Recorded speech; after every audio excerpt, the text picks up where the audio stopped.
16 दिसंबर की उस मासूम को तो उसके कातिलों ने मुर्दा समझकर बस से नीचे फेंक दिया था, लेकिन इस मामले में तो उन्होंने इंतहा ही कर दी, सिर्फ खुद को यकीन दिलाने के लिए कि वो मर चुकी है। एक मुर्दा जिस्म को भी वो लगातार नोचते रहे। वाकई सोच से परे की हैवानियत है ये।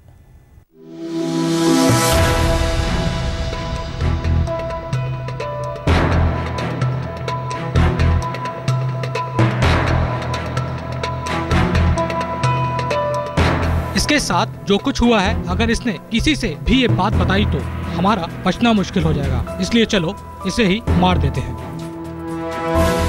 ये वो अल्फाज थे जिन्हें बोले जाने के साथ ही दरिंदों का शिकार बन चुकी इस लड़की को मौत के घाट उतार दिया गया। लेकिन जिस तरीके से इस लड़की को मौत दी गई, उसे सुनकर बड़े से बड़ा पत्थर दिल इंसान भी कांप उठेगा। उसके साथ में तीनों ने दुष्कर्म किया। पाने से उसके सिर पे मारा, जैसे लड़की के सिर पे मारा वो नीचे गिर पड़ी। फिर एक ने दूसरे ने उठाया, जैक मारा उसके सिर पे, तो वहीं पे ऑन द स्पॉट ही मेरे ख्याल से तो वो तभी ख़त्म हो गई। उसके बाद में उन्होंने जो हरकत करी वो बहुत ही वैसियाना हरकत करी। उन्होंने जो बियर की बोतल थी उसको फोड़ा, उसके जो नोकीला भाग था उससे पेट पे, आँख पे, जहाँ जहाँ वो चीरा लगा सकते थे खूब लगाया उन्होंने। एक मासूम की अस्मत तार तार करने के बाद पहले तो इन लड़कों ने उसे पानी पिलाया और फिर जिस घड़े से पानी पिलाया था वही घड़ा उठाकर उसके सिर पर दे मारा।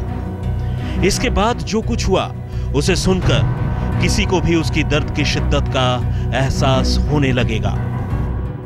क्या कोई इंसान इतना भी नीचे गिर सकता है? क्या कोई इंसान अपने जैसे किसी इंसान को यूं तड़पा तड़पा कर मौत के घाट उतार सकता है? सुनकर यकीन तो नहीं होता, लेकिन अदालत के पास इंसान की इस दरिंदगी के तमाम सबूत भी हैं और गवाह भी। लड़की अब भी अपने पैरों पर खड़ी उनसे रहम की भीख मांग रही थी, लेकिन उसका जिंदा रहना ही इन दरिंदों को खल रहा था। लिहाजा तीनों ने लोहे के पाने और जैक से उस लड़की के सिर पर कई वार किए। लड़की अब जमीन पर गिरकर तड़प रही थी, लेकिन लड़कों को उस पर रहम नहीं आई। इसके बाद उन्होंने एक के बाद एक न सिर्फ कई वार किए, बल्कि लाश को जलाकर बदशक्ल करने के लिए औजारों को गर्म कर उसे जगह जगह दागा। इसके बाद लड़कों ने बियर की बोतल फोड़ी और उससे लड़की के जिस्म को तब तक काटते रहे जब तक उन्हें यह तसल्ली नहीं हो गई कि लड़की की मौत हो चुकी है। लेकिन आखिरकार पुलिस को उनकी कार की मेक और मोबाइल फोन की लोकेशंस की बदौलत पहले कुछ सुराग मिले और फिर सबूत भी। सुप्रतिम बैनर्जी और मुनीश देवगन के साथ नितिन जैन, दिल्ली आज तक।